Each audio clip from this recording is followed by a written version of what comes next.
નમસ્કાર, અમારી news channel news for Kathiawad ને લાઈક કરો, શેર કરો અને સબસ્ક્રાઇબ કરો. News for Kathiawad. નમસ્કાર. બોટાદ ખાતે તિરંગા યાત્રા કાઢવામાં આવી. સરકારી કર્મચારીઓ તેમજ પદાધિકારીઓ હાજર રહ્યા. ભારતની આન બાન અને શાન એવો તિરંગો, એવા તિરંગાની આજરોજ બોટાદ ખાતે તિરંગા યાત્રા કાઢવામાં આવી હતી. આ તિરંગા યાત્રામાં બોટાદના કલેક્ટર દ્વારા લીલી ઝંડી આપી પ્રસ્થાન કરાવવામાં આવ્યું હતું અને બોટાદના માર્કેટિંગ યાર્ડથી શરૂ કરી અને બોટાદના રાજમાર્ગો પર આ તિરંગા યાત્રા કાઢવામાં આવી હતી. આ તિરંગા યાત્રામાં બોટાદના કલેક્ટર, એસપી, નાયબ કલેક્ટર તેમજ સરકારી તમામ અધિકારીઓ તેમજ રાજકીય પક્ષના પદાધિકારીઓ અને કાર્યકરો હાજર રહ્યા હતા. આ તિરંગા યાત્રા બોટાદ માર્કેટિંગ યાર્ડથી શરૂ કરી હવેલી ચોક, દીનદયાળ ચોકથી ફરી આશરે કિલોમીટરની તિરંગા યાત્રા કરી માર્કેટિંગ યાર્ડમાં સમાપ્ત કરવામાં આવી હતી. આ તિરંગા યાત્રામાં વિદ્યાર્થીઓ પોલીસ બેન્ડ સાથે તેમજ તિરંગા સાથે શહેરના રાજમાર્ગો પર રેલી સ્વરૂપે ફરી અને દેશભક્તિના માહોલમાં આ તિરંગા યાત્રા કાઢવામાં આવી હતી. આ તિરંગા યાત્રામાં ખાસ ગઢડાના ધારાસભ્ય શંભુનાથ ટુંડિયા હાજર રહ્યા હતા.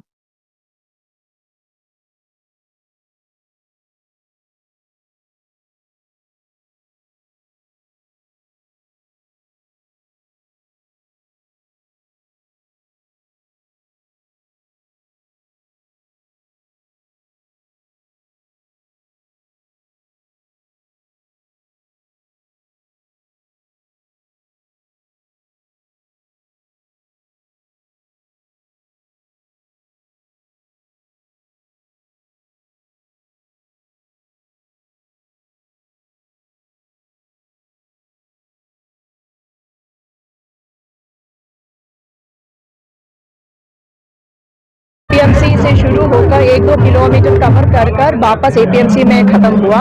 इसमें मोटी संख्या में अधिकारी श्रीयों, पदाधिकारी श्रीयों, जाहिर जनता सब जुड़ गए हैं और मैं आशा करती हूँ कि तिरंगा का गौरव बढ़ाने में, स्वतंत्रता दिवस की तरह हमारी इंफॉर्मेशन बढ़ाने में और हमारे देशभक्ति बढ़ाने में भी ये बहुत बड़ा भूमिका निभाए। बोटाद शहर में कौन से रास्ते पे राजमार्गों पर जो रैली निकली? हमने एपीएमसी से शुरू किया था और पूरे बोटाद के शहर में नगरपालिका एरिया हमने कवर किया है और वापस हम वो 1-2 किलोमीटर पूरा हम कवर कर कर वापस एपीएमसी में खत्म हुआ है। બાપુ, આજે તિરંગા યાત્રાનું આયોજન બોટાદ ખાતે કેવા પ્રકારનું આયોજન?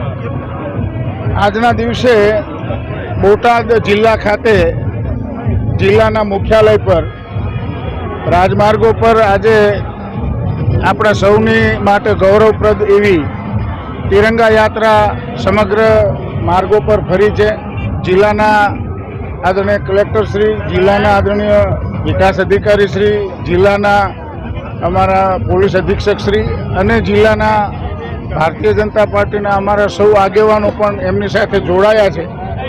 આપણા દેશના યશસ્વી પ્રધાનમંત્રી આદરણીય નરેન્દ્રભાઈ મોદીનો એક સ્વપ્ન છે. આપણે સૌએ જોયું છે, ગત વર્ષોમાં આઝાદીના અમૃત મહોત્સવના 75 વર્ષની ઉજવણી કરી અને એ નિમિત્તે આપણે સૌએ સંકલ્પ લીધો છે કે આવનારા 25 વર્ષ સુધી ભારતને આપણે સંપૂર્ણ વિકસિત રાષ્ટ્ર બનાવીશું અને એના ભાગરૂપે એ સંકલ્પને સાકાર કરવા માટે આજે અહીં બોટાદ ખાતે સૌ નગરજનો અને સૌ લોકો, નાગરિક સમુદાયના લોકો સૌ સાથે મળી, અધિકારીગણ, રાજકીય પક્ષના આગેવાનો સૌ સાથે મળી અને આજે અહીં તિરંગા યાત્રા કાઢી છે. સંકલ્પ અમારો એ જ છે, સંપૂર્ણ વિકસિત રાષ્ટ્રનું નિર્માણ. સૌને આજના દિવસે શુભેચ્છાઓ. આવનારા 2 દિવસ પછી આપણે 15મી ઓગસ્ટના ધ્વજવંદન કરવાના છે. તે એ નિમિત્તે પણ આપ સૌને મારા તરફથી ખૂબ ખૂબ હાર્દિક શુભેચ્છાઓ પાઠવું.